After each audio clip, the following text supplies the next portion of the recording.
In Super Mario Odyssey, there's a technique that I'm sure you've heard tossed around multiple times before without even really understanding what it means.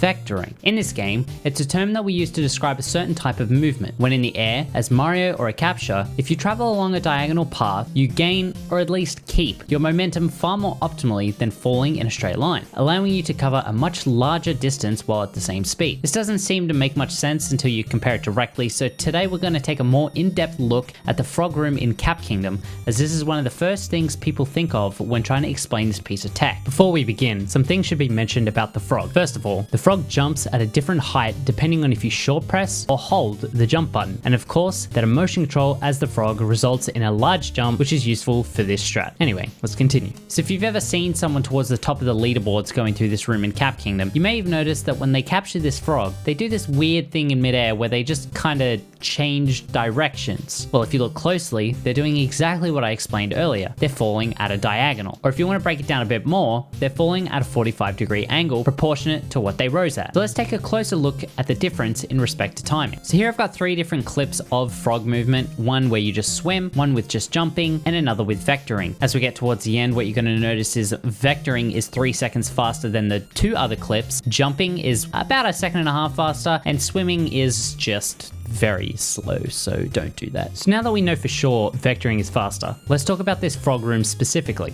After you've captured the frog and you've made it up the main platform, you want to walk up to about where these Goombas begin. Walk towards the top right and motion control jump in the same direction. Once you've just about made it to the peak of your jump, begin to change your direction to the top left position of your stick. Once the frog has landed in the water, allow it to begin swimming, even if just for a brief moment to allow it to keep its forward momentum, then motion control jump again, but this time towards the top left position. Then same as before, at the peak of your jump, start falling towards the top right position of your analog stick. Then simply press and hold the jump button to make it up to this first platform, then press and hold again for the next platform, but for this last platform, simply tap the jump button. This will result in you getting back on the floor faster than a big jump. After that, simply exit the frog, dive towards the door, and open it with Cappy, and that's all there is to it. So here's what an optimal frog section would look like.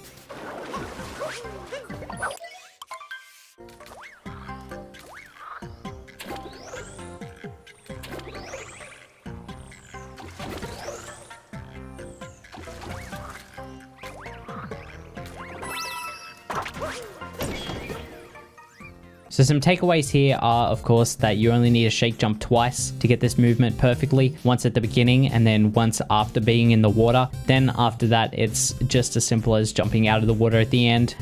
Try and minimize your swimming time, try and maximize your time in the air, and just try and get those angles perfect, and then you'll be good to go. It's not all too much more I can say about this topic. Vectoring is a pretty simple thing. You can basically take this video and apply it to any section of the game that requires vectoring. So yeah, thank you guys so much for watching. My name is Tom Shi, and I hope this was helpful to at least someone, and I'll see you guys in the next video. Thanks, boys.